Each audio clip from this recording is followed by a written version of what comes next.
I am very, very, very excited to have Rickard Nice. Carlsson here join me. Hello, Rickard. How are you? Hello, hello. Good day. Good day. Good evening to people here in other parts of the world. Very excited to have you on board, Rickard. Rickard is the CEO and co-founder of Detectify, a very close and important partner of Vulcan. We've been working together for several years. And Rickard, do you want to give the audience here just a taste about you, your background in Detectify, and what you're doing before we'll dive in? Happy to do that. Hi, everyone. Thank you for the introduction. I don't need to add that much. Detectify works in external attack surface management, but we are focused on, with a legacy and focus on application security, but also about crowdsourcing vulnerabilities into the platform in the way that how we automate and build up our new tests. And I guess, it's great to be here. And my quick background, we're working with this for about almost 10 years now. And before that, background in math and physics. So thank you for having us. Of course, happy to have you. Just want to make sure here around the room, can you still see our slides? Is this something that is it out there?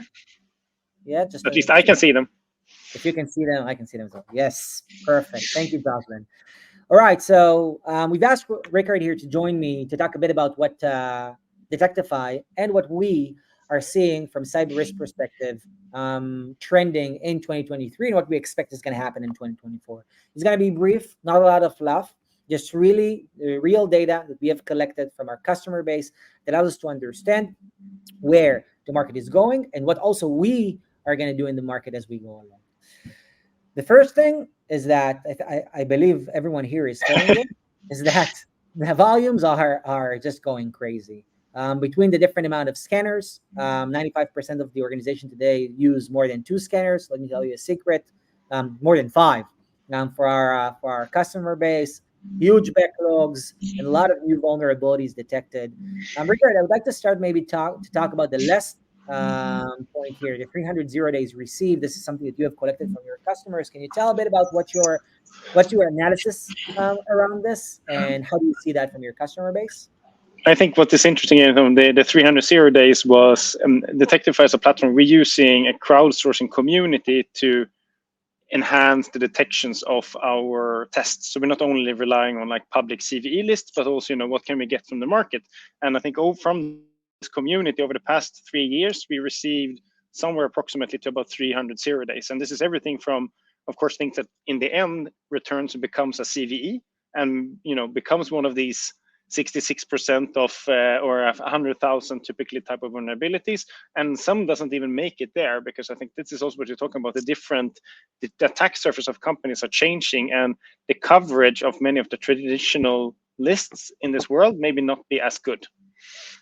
Yeah, I think we see it a lot. And by the way, we see the real impact in these big outbreaks. I don't want to say log4j, but the things that have turned out, and we understand the operational burden as well as the impact from a trust perspective, from a data perspective on the organizations that need to face it. So this is clear. I can say that from our perspective, the first side, 95% of the organizations are using two vulnerability scanners or more. It's something that wasn't too prevalent a couple of years ago. When we started a company in 2018, it was basically one key scanner, maybe a couple of other ones, but they weren't really part of the process. Today, we're seeing an explosion, as I said. This is, I think, out of the reason that for us, and Rickard, I think you can say that, and you can testify, when you are building a detection tool, when you're building a platform that detects vulnerabilities, it's really, really important to develop the expertise on this particular attack surface. It's extremely difficult to build good scanners across any attack surface. And this is why we're going to probably continue and see multiple aligning themselves to the particular attack surfaces they are turning into their expertise. Yeah, we saw an RFP that the company put out earlier, I think last week, about where they were asking for an attack surface type of tool, and they wanted it to do internal stuff, they wanted to do operational technology, they wanted to do cloud, they wanted it to do SaaS, and they also wanted it to do application security, and it wanted it to scan APIs. And our comment was back to them: are you looking for one vendor, or can you actually have multiple vendors winning this RFP? And they said, no, we're looking for one vendor. And we said, okay, good luck. We're not even going to try. Where can I invest, right? How can I grab a piece? Yeah. And they also wanted the tool to be in 4 different languages, Chinese, English, and a few others. Like, it's impossible, at least to find that thing. And I think the idea is about consolidation or not, but I think looking at some specialist tools, especially when you're talking about application security versus API security versus maybe static code analysis, it's typically actually very different tooling and capabilities to do it.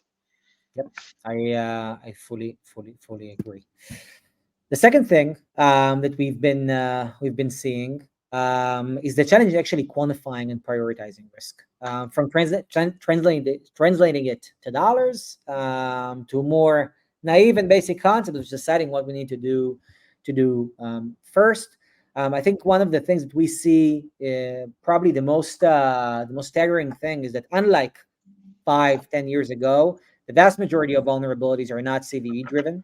These are things that we still don't really know how to understand. We don't have the broader context. CVEs are very well structured. We know how to behave around them. We know how to score them in a way that is normalized across multiple tools.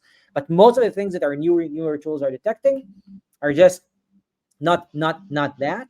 From the CVEs, our release and our associated, many have exploits even prior of them being published. And still, although this is the case, most tools out there and also most organizations don't have a way to normalize or not to rely on nothing but the vulnerability severity in order to prioritize, not to mention the context and things that are happening around that. Rickard, what do you see from your customer base when it comes to these 75% vulnerabilities not covered by CVs, the things that are proprietary, the things that you find? I think the challenge here is that it's a very large part of even though people talk, it's people's CVs a broken system, the CVS is even maybe more broken. That there's inflation in type of vulnerabilities that are being reported into it because people do it for fame and glory and to boost their resumes and whatever out there.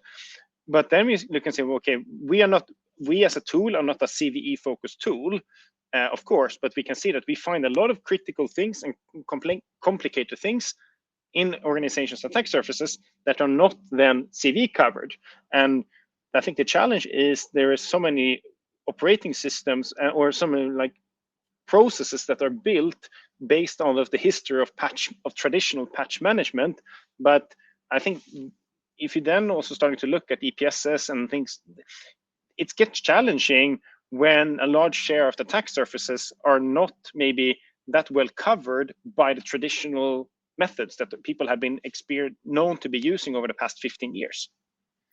Rickard, if you imagine one of your more successful customers in adapting to this new reality and process, what do they do right? What makes them successful versus others that are less successful in this new realm of the I think we see of course very different methods. I mean, if we work a bit more in application and product security, and what we often see organizations that are really successful are the ones that are able to get, they maybe are actually, they are in many cases, they are separating their flows from maybe what is more traditional enterprise patch management security versus the things that are more application and product security, because what they gain from that is often speed, because it's often in many cases different flows internally and the different processes that manage a slightly different set of the attack surface. Because I mean, some of the best organizations that we operate with, I would say, if they have critical things, they can have mean time to remediation where they're talking about hours. It's not weeks, it's not months. They actually can, from something is found until it's being sent to the engineering and development team, it can be resolved in hours. Yeah, I see a couple of questions here and comments around the virtual room. So I want to address a couple of things, mainly the comment about 2 scanners or more from the previous slide. So here for the audience, just for you to understand how these things can happen. In the code to cloud world, we scan the same thing from 2 different sides. We scan it dynamically when it's running, and we scan it statically when it's still pre-compiled. In many different cases, a lot of the findings could be associated to one another. And this is one area of conflict where we see multiple scanners scanning the same thing only from different perspectives. Not to mention when we are doing CNAP and attack surface management, or when we are now being added with very nice capabilities by our endpoint vendors that can scan the machine alongside our traditional VA scanners that are scanning them as well. All of these realities create differences and also create coverage gaps between these that we don't want to lose on the one hand. But on the other end, we want to be able to make sense out of and not double our work or triple our work based on the number of scanners. This is not something only saved for SMBs. It happens across enterprises to small organizations. And it's really just the outcome of the expertise that we've talked about. To be a good detection company and to be able to detect the real things effectively, you have to become an expert in what you're doing. And it's very, very, very hard, as Rickard mentioned, to do everything under the same roof. I can tell you that as a CEO, I look at how we are trying to expand our offering as we go. Every new attack surface, everything takes time and expertise, and we need to learn it and we need to excel in it if we want to delight our customers through the things that we are doing. We expect the same thing or we see the same thing from other vendors around. Lastly, what we also see is that faster remediation, which is something that we all aspire to, demands high fidelity findings, high quality operations, and eventually effective and efficient process to manage vulnerabilities. Unfortunately, it's not the case for most of us. I believe most of you also feel the pain. 40% take more than a month to remediate known vulnerabilities. Their MTTRs are extremely high. 50% measure and understand what cyber risk is costing to their organization. Less than 50% are able to do that. And I might claim, even I think they would claim, that the way they measure it is still not accurate or not satisfying the appetite of the people that are the stakeholders of this data. And definitely one thing that we see more, and Rickard, I'll be happy to hear you out, is that where we have the benefits, where we see the progress, is where the number, especially in AppSec, of false positives detected is low. There is a very big problem across multiple attack surfaces of detection of false positives. And once the data is corrupt, the trust between us and the remediation owners, the proxies that we work with, is being corrupted as well. And it doesn't allow us to continue and push the operation forward. Rickard, what do you have to say about that?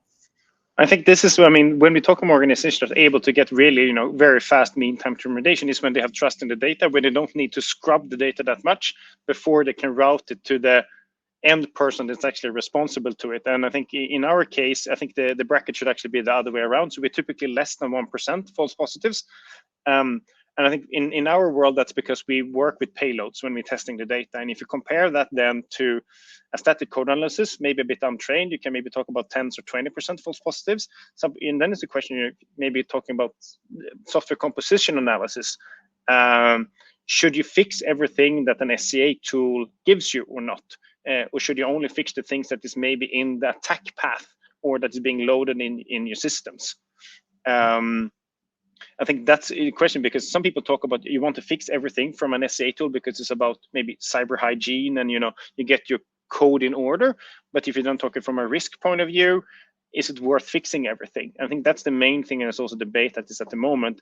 Because if you start to prioritize things just based on severity and maybe not based on if it's attackable or it's actionable or it's relevant in your environment, you talk about the in maybe that you need to prioritize in a different way. Yeah, thank you. There are a couple of more questions from the audience here. I just want to address before we wrap. One from Hubert here. If events are not CVE, then what they are. So I'm sure Rickard can give a lot of examples. I'll just give two. An open S3 bucket that you don't want to open, or a cross-site scripting that is being detected by our pen testers or our DAS tools. Rickard, do you want to give a couple of other examples?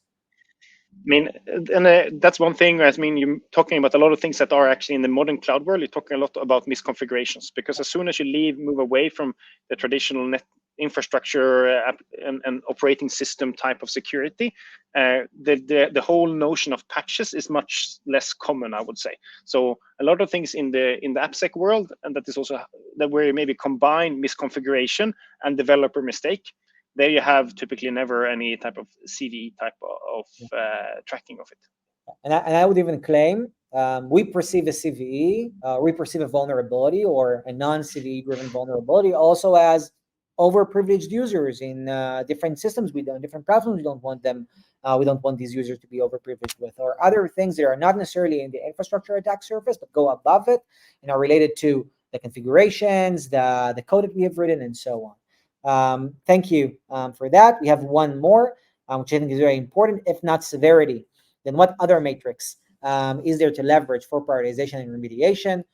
There are plenty, but severity is a big word. So if we try to break it down, we can calculate the severity not only based on, for example, the CVSS of the vulnerability, but we can build the severity out of context, a vulnerability on an external surface, so external facing asset, for example. The same vulnerability on two different assets might be different on an asset with PII. So extending the concept of severity is one.